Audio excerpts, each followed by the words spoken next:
मोदी जी के प्रधानमंत्री बनने के बाद इस देश की राजनीति में एक आमूलचूल परिवर्तन यह आया है कि जो लोग मदरसे में जाकर गोल टोपी लगाते थे वो धर्मनिरपेक्ष अपने आप को बोलते थे, पर मंदिर में कोई चले जाता था उसको सांप्रदायिक बोलते थे। उन लोगों ने अपनी परिभाषाएं बदली है।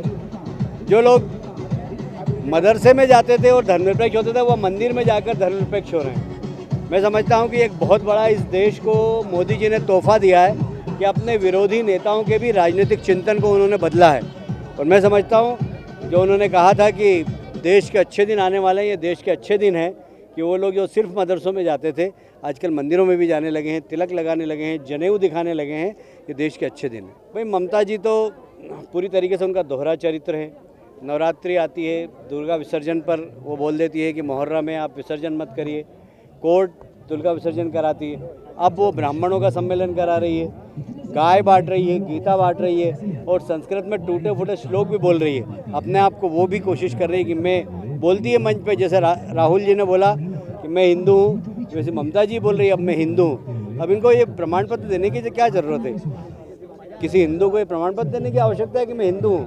उनका आचरण अगर अच्छा होता तो ये बोलने की आवश्यकता ही नहीं पड़ती। देखिए दोनों ही सीटों पे कांग्रेस के हमारे विधायक थे और वो इस दुनिया में नहीं रहे।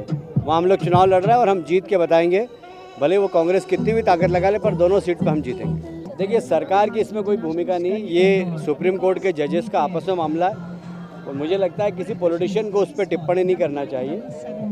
कोर्ट की अपनी मर्यादा होती है, राजनीतिकों की अपनी मर्यादा होती है, राजनीतिकों को भी अपनी मर्यादा का पालन करना चाहिए और कोर्ट को भी अपनी मर्यादा का पालन करना चाहिए। देखिए सड़क जब अच्छी बनती है तो हमें ट्रैफिक सेंस जनता में लाने की आवश्यकता है।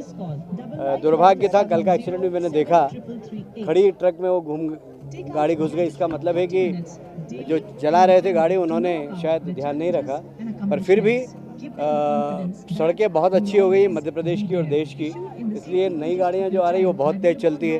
कम से कम हम अपनी ड्राइविंग को नियंत्रण में रखेंगे तो एक्सीडेंट नहीं होगा। अब उस पर जांच के आदेश हो गए हैं, जांच के जो भी निर्णय आएंगे उनके खिलाफ कार्रवाई होगी।